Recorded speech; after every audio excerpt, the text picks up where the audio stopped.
नमस्कार, आदाब, सत श्री अकाल, राम राम दोस्तों। मैं हूं आपका मित्र सर्वमित्र और आप देख रहे हैं द मसला।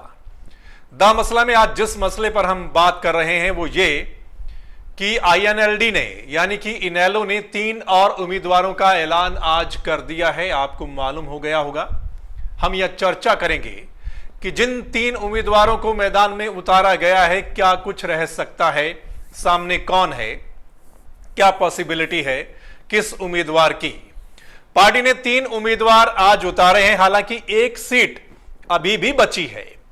गुरुग्राम की सीट पर अभी भी पार्टी ने अपना उम्मीदवार तय करना है और शायद कल तक यानी शनिवार तक वो उम्मीदवार भी तय कर लिया जाएगा। वहां पर दूसरी पार्टियों की ओर देखा जा रहा है। अभी जेजेपी ने भी वहां से उम्मीदवार नहीं उतारा है और आईएनएलडी ने भी नहीं उतारा है। दोनों एक दूसरे की तरफ देख रहे हैं। जिन 3 उम्मीदवारों को आज उतारा है उन पर चर्चा करते हैं। दोस्तों, रोहतक से पूर्व सैनिक धर्मवीर फौजी को मैदान में उतारा है। नया नाम है, धर्मवीर फौजी पूर्व सैनिक रोहतक से उतारा है। भिवानी महेंद्रगढ़ सीट से बलवान सिंह यादव को मैदान में उतारा है, वो भी पूर्व सैनिक हैं। यानी 2 पूर्व सैनिकों को मौका दिया गया यहां इनेलो की ओर से, रोहतक से और भिवानी महेंद्रगढ़ से। तीसरा चेहरा वो जाना पहचाना चेहरा है, युवा चेहरा है। वो चेहरा है अर्जुन चौटाला। अर्जुन चौटाला को आप जानते होंगे, हरियाणा वाले खासकर। अर्जुन चौटाला अभय सिंह चौटाला के छोटे बेटे हैं। बड़े बेटे हैं उनके करण चौटाला और छोटे हैं अर्जुन चौटाला। अर्जुन चौटाला की राजनीतिक पारी की शुरुआत हो रही है और वो हो रही है कुरुक्षेत्र की भूमि से। कुरुक्षेत्र की भूमि से अर्जुन चौटाला पहली बार लोकसभा का चुनाव लड़ेंगे। उसके पीछे वजह हम आपको बता देते हैं, अर्जुन चौटाला को यहां से क्यों उतारा गया।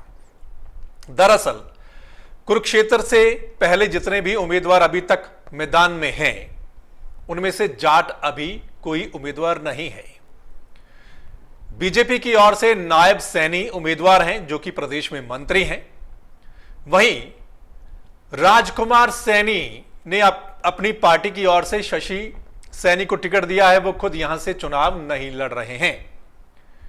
कांग्रेस की ओर से अभी कोई उम्मीदवार मैदान में नहीं है।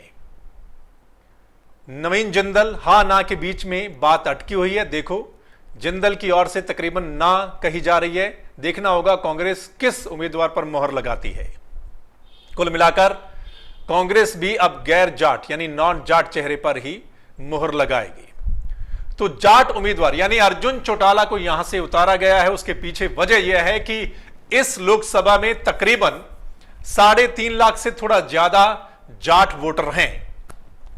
यहां पर मुकाबला जबरदस्त हो सकता है और अर्जुन चौटाला मुकाबले में नजर आएंगे आने वाले दिनों में, क्योंकि कांग्रेस ने भी उतारना है। कांग्रेस भी शायद गैर जाट उतारेगी और जेजेपी भी अब शायद गैर जाट उम्मीदवार को यहां उतारेगी और डीडी शर्मा जो उनके एक नेता हैं शायद उनको आने वाले दिनों में यहां से टिकट मिलेगा। तो अर्जुन चौटाला की शुरुआत हो रही है दोस्तों राजनीति में। उससे पहले पिछली बार आपको याद होगा दुष्यंत चौटाला की शुरुआत हुई थी राजनीतिक पारी की। दुष्यंत चौटाला अजय सिंह चौटाला के बड़े बेटे हैं। तो अजय सिंह चौटाला के बड़े बेटे ने राजनीतिक तौर पर शुरुआत की थी पिछले लोकसभा के चुनाव में और इस बार अभय सिंह चौटाला के बेटे, छोटे बेटे शुरुआत कर रहे हैं। पिछली बार पार्टी इकट्ठी थी, पूरा जोर लगाया और हिसार से धुरंधर को मात दी यानी कुलदीप बिश्नोई को हराकर दुष्यंत चौटाला संसद में पहुंचे थे। इस बार पार्टी 2 फाड़ है। देखना होगा अर्जुन चौटाला क्या दमखम कुरुक्षेत्र में दिखाते हैं।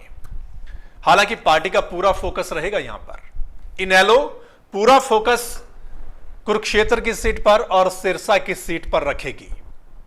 वो क्यों? ये जो 9 चेहरे अभी तक उतारे गए हैं पार्टी की ओर से, इनेलो की ओर से, उनमें से 2 चेहरे जाने पहचाने हैं। एक तो सिरसा से चरणजीत सिंह रोड़ी और दूसरे अर्जुन चौटाला।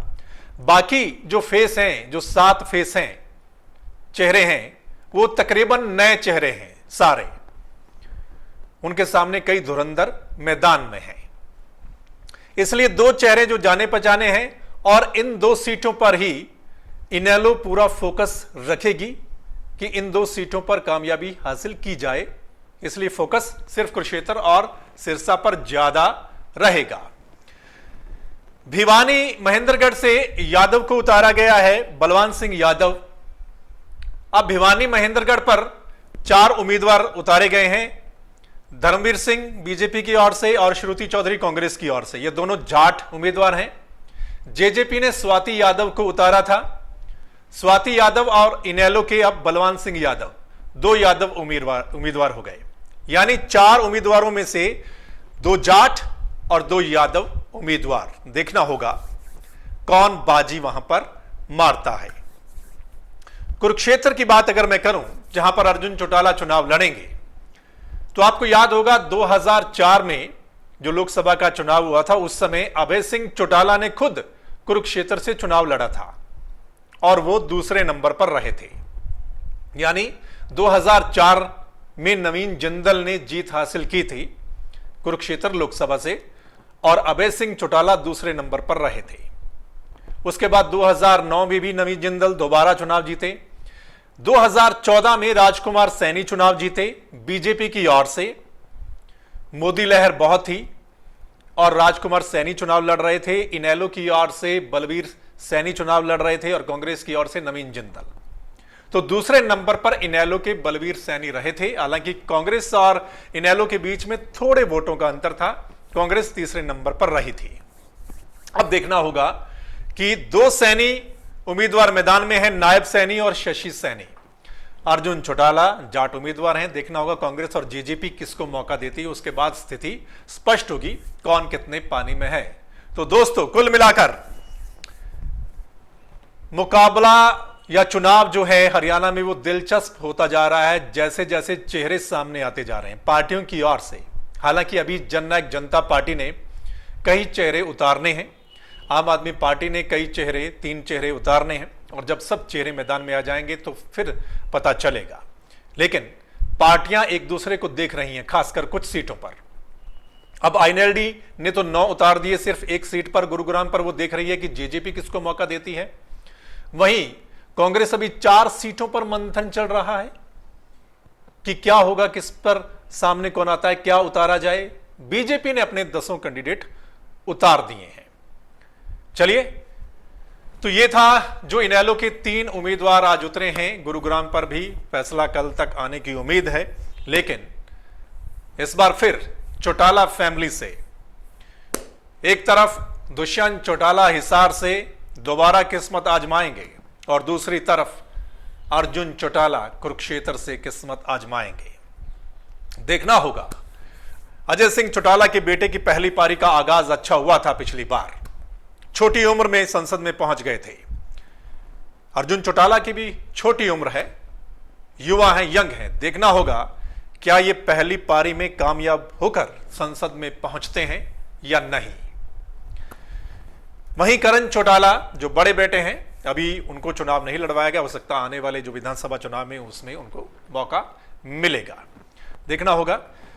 फिलहाल अगर आपको हमारी ये वीडियो पसंद आई हो तो आप कमेंट जरूर करेंगे और आप हमें बताएंगे कि ये जो 3 उम्मीदवार उतारे गए हैं इनेलो की ओर से, इनके बारे में आप क्या सोचते हैं। अर्जुन चौटाला की पहली पारी जो शुरू होने जा रही है उसके बारे में आप क्या सोचते हैं, और हिसार की सीट पर आप क्या सोचते हैं, और अभी कैंडिडेट जो सामने आएंगे या नहीं आ रहे उनके बारे में आप क्या सोचते हैं। नमस्कार।